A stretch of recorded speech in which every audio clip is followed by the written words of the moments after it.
জাতীয় সঙ্গীতের মধ্য দিয়ে শুরু হয় জুলাই জাতীয় সম্মেলন। জুলাই আগস্টের বিজয়কে স্মরণ করতে সকালে রাজধানীর বাংলাদেশ চীন মৈত্রী সম্মেলন কেন্দ্রে শুরু হয় এ সম্মেলন। জুলাই জাতীয় সম্মেলন ঘিরে বাংলাদেশ চীন মৈত্রী সম্মেলন কেন্দ্রে পরিণত হয় স্বজনহারাদের আর্তনাদ আর জুলাই যোদ্ধাদের মিলন মেলায়। তারা দাবি জানান জুলাই গণহত্যার বিচার। স্বরাষ্ট্রমন্ত্রী বলেন, গণহত্যার দায়ে দল হিসেবে আওয়ামী লীগও কাঠগড়ায় উঠতে যাচ্ছে। রাজনৈতিক দল হিসেবে আওয়ামী লীগের বিচার দাবি করেছি আমরা, আপনারা দাবি করেছেন, তদন্ত পরিচালিত হচ্ছে। ইনশাআল্লাহ খুব শিগগির রাজনৈতিক দল হিসেবে সেই রাজনৈতিক দলকে বিচারের কাঠগড়ায় নিয়ে যাওয়া হবে।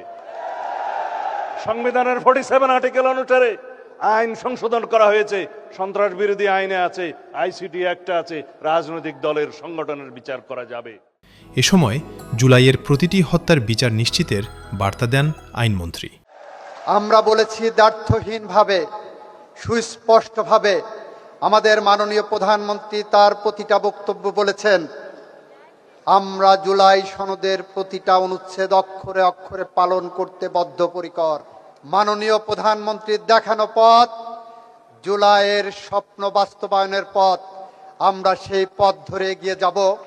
আমরা বদ্ধপরিকর প্রতিটি জুলাই হত্যাকাণ্ডের বিচার করতে। ইনশাআল্লাহ আমরা সেটা করতে সম্ভবপর হব। আর প্রধানমন্ত্রী বলেন, অগস্টের অর্জন কোনো একক ব্যক্তি বা একক রাজনৈতিক দলের অর্জন নয়।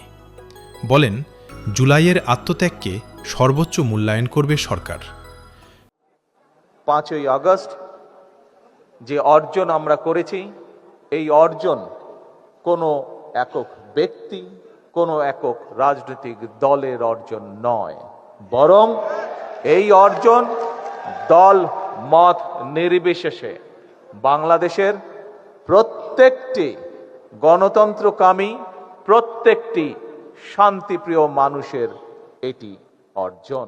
জুলাই যোদ্ধাদের রক্ত আর স্বজনহারাদের অশ্রুর বিনিময়ে পাওয়া দেশ ও গণতন্ত্রকে যাতে কেউ ব্যাহত করতে না পারে, সে বার্তাই উঠে আসে সম্মেলনে।